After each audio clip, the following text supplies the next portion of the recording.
And we are live. Little Monday by the Mamas and the Papas. I always like that song. Kind of define Monday, but on a positive spin. Guys, girls, welcome to the Jamison Daigle Show, another edition of the Jamison Daigle Show. We're coming to you at 6:42 p.m. We're going to try to do this show from now on from 6:30 to 7:30. Kind of I was thinking maybe I'll start calling it the JD After Hours. JD After Hours. It's kind of catchy. I don't know. We'll think about it. We may stick to the Jamison Daigle Show, or we may go with JD After Hours. I kind of like that. But we're coming to you live at 6, like I said, 6:45. Today we got an awesome show. How about LSU flexing some muscle under Ed O? Very impressive. But it was a Missouri team. We're not talking a nationally ranked program or a dominant program, anything of that sort. However, it was very, very impressive the way that this team came out emotionally charged, physical, efficient.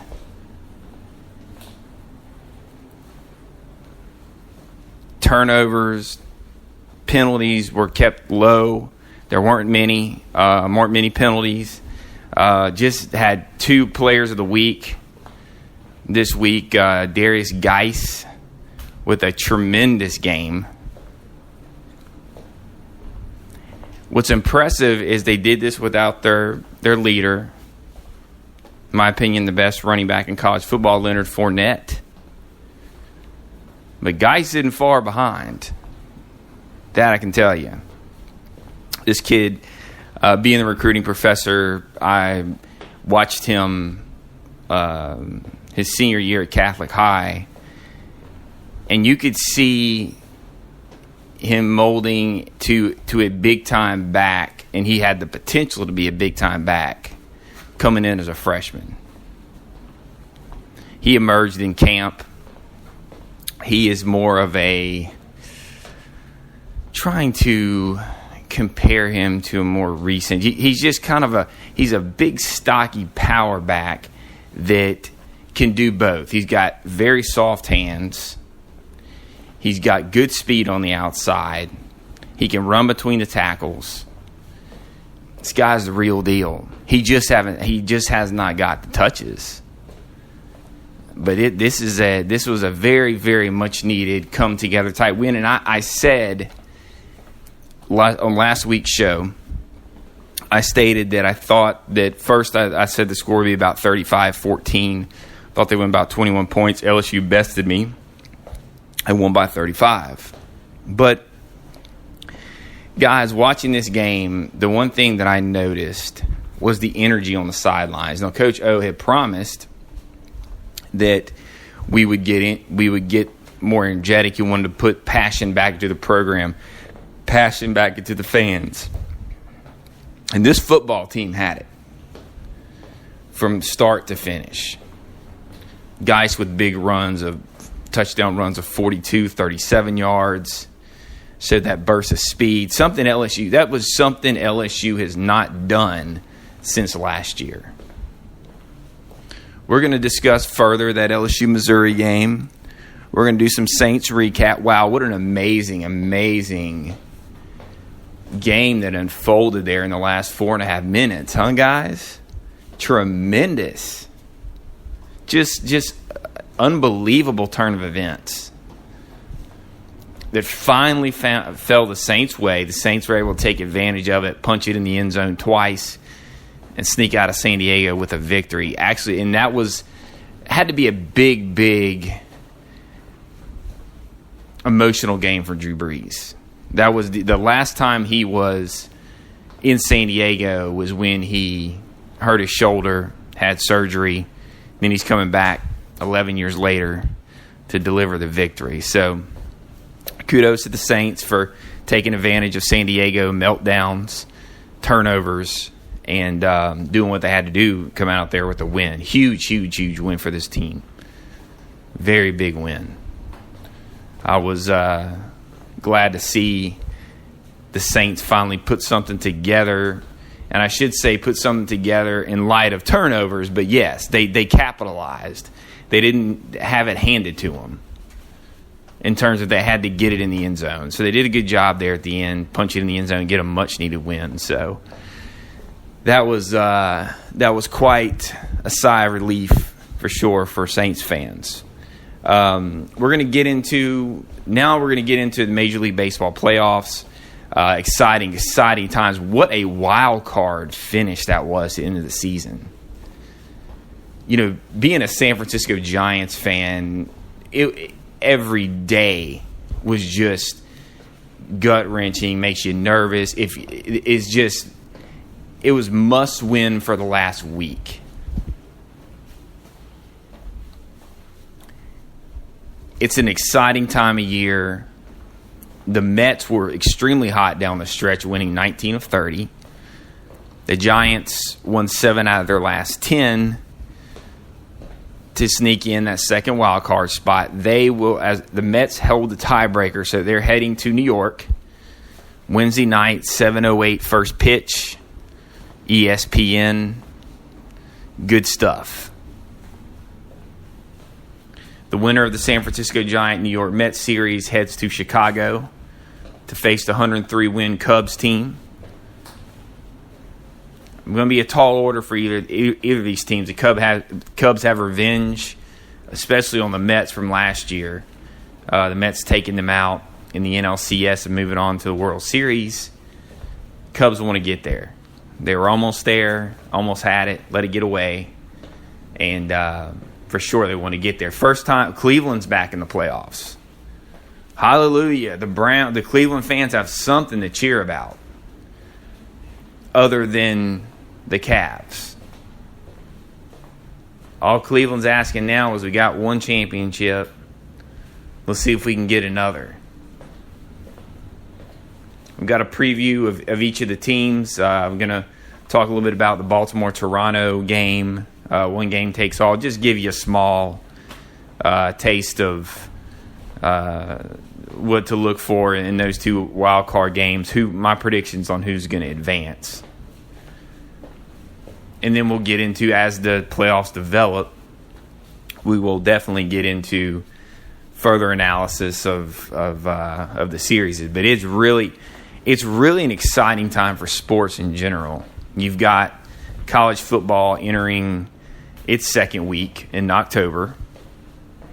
Some great games coming up now, and it just gets better and better as the season progresses. And there were some great college football games this past weekend. Things are really starting to take shape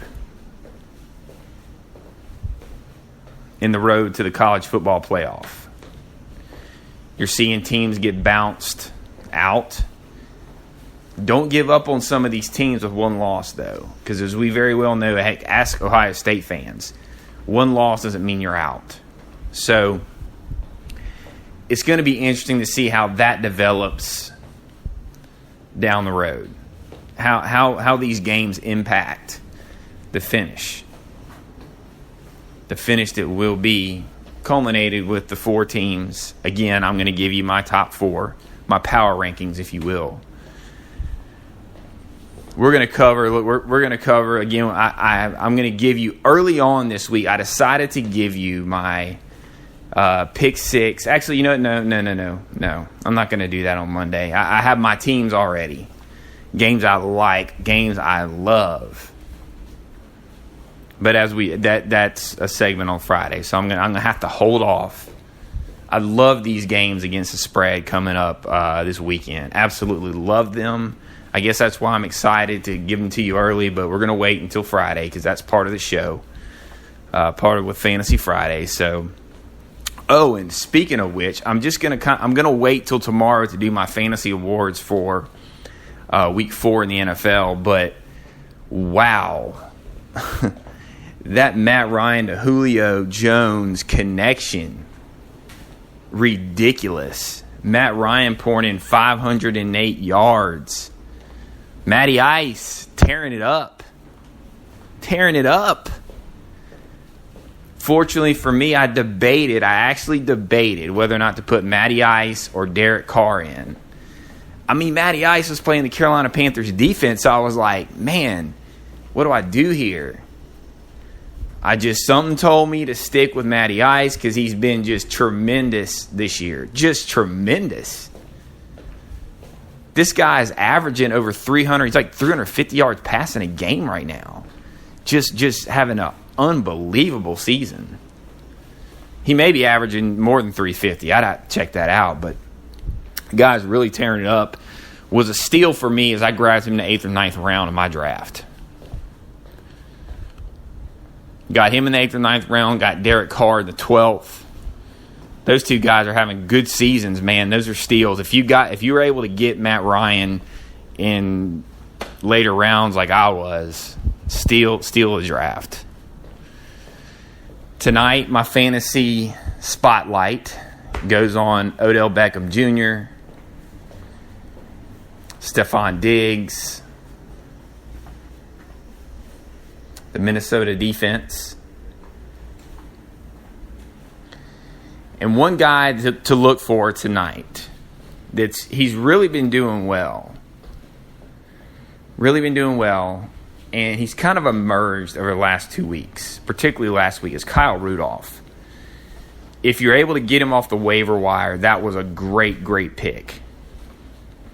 He's starting to step his game up. Bradford's looking his way, especially in the red zone.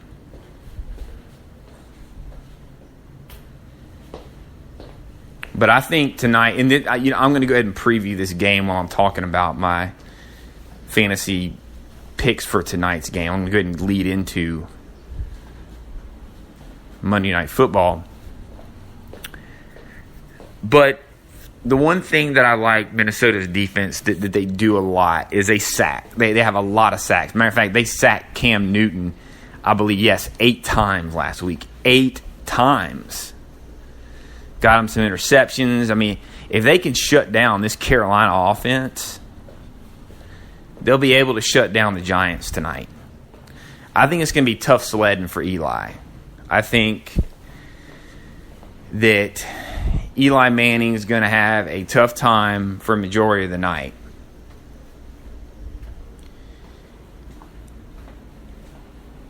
And the thing about this could go 2 ways for the Giants. It could get ugly, or they could hang in there. It's not going to be. It's going to be a very tight game or extremely blowout. You won't see a 7 to 10 point game. I think you're looking at a 3 to 6 point game if the Giants hang in there. If not, you could see about a 21 point blowout. Because Eli Manning is prone to turning the ball over in bunches when he gets pressured. And I can assure you that is exactly what Mike Zimmer and this Minnesota coaching staff has put together for this particular game. And hats off to this Minnesota coaching staff. What a fantastic job these guys are doing. Tremendous. They've established the Purple People Eaters again. That was what the Minnesota Viking defense was called back in the 70s. When they had some good teams in. But he loses. Now check this out. You lose Pete, Adrian Peterson going down with a bad knee, torn meniscus, has to get surgery on it. And then the horrific injury that I actually had talked about before the season started with Teddy Bridgewater literally having his knee blow apart. But hopefully for Teddy, he can get back on the field next year. But, the fact that Zimmer was able to bring this team together, because this is something that can